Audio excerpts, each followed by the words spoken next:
guys, dito tayo sa Diwata Paris Overload grand opening dito sa Quezon City.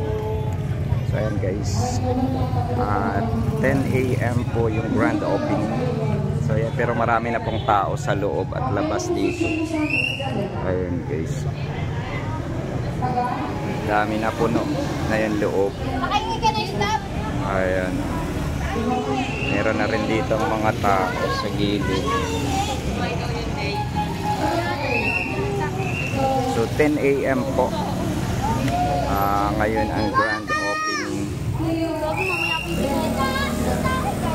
So marami silang mga guests na inaasahan darating ngayon. So ayun,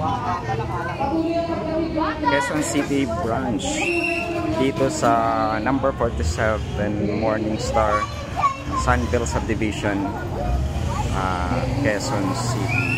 So ayan guys, makikigulo tayo dyan, makikihalo tayo sa mga gustong kumain ng Diwata Paris Overload. So ayan guys, punta na kayo dito. Ayan, traffic na dito sa labas. Ayan o.